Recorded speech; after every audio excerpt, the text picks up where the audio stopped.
को याद नहीं रहा मैसूरू राजघराने को आज पूरा देश गर्व के साथ देखता है कि नहीं देखता है। दरअसल राहुल गांधी ने कर्नाटक के बेल्लारी में बीजेपी पर हमला करने के लिए राजा महाराजा वाला एग्जाम्पल दिया था। राहुल ने राजा महाराजा कहकर मोदी पर अटैक किया था।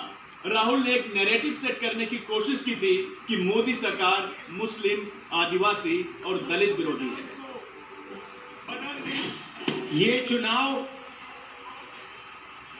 लोकतंत्र को और संविधान को बचाने का चुनाव है। पहली बार बीजेपी ने देश को साफ बताया है, उनके नेताओं ने बताया है कि अगर वो ये चुनाव जीतेंगे तो संविधान को बदल देंगे, खत्म कर देंगे। देश की जनता को संविधान अधिकार देता है, आरक्षण देता है। संविधान से पहले इस देश में गरीबों का, पिछड़ों का, दलितों का, आदिवासियों का कोई अधिकार नहीं था।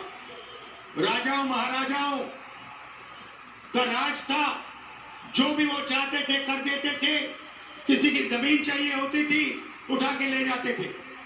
कांग्रेस पार्टी और हमारे कार्यकर्ताओं ने देश की जनता के साथ मिलकर आजादी प्राप्त की, लोकतंत्र लाए और संविधान देश को दिलवाया।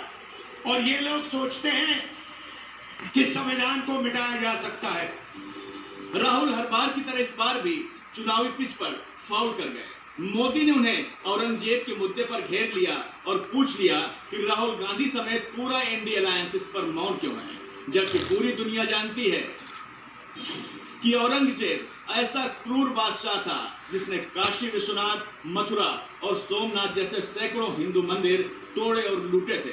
सनातन की रक्षा करते हुए हजारों हिंदू कुर्बान हुए थे, कत्ल कर दिए गए थे। लेकिन राहुल गांधी को औरंगजेब के अत्याचार नहीं दिखे।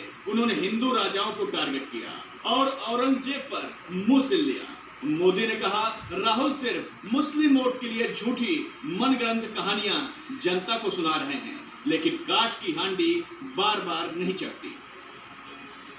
कांग्रेस को औरंगजेब के अत्याचार याद नहीं आते, जिसने हमारे सैकड़ों मंदिरों को तोड़ा, अपवित्र किया।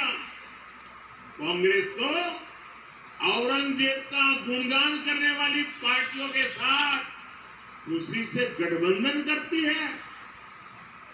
इनको वो लोग याद नहीं आते जिन्होंने देश भर में हमारे तीर्थों को तहस नहस किया, लूटपाट की, हत्याएं की, गौ हत्याएं की। इनको वो नवाब याद नहीं आए जिन्होंने भारत के विभाजन में बहुत बड़ी भूमिका निभाई।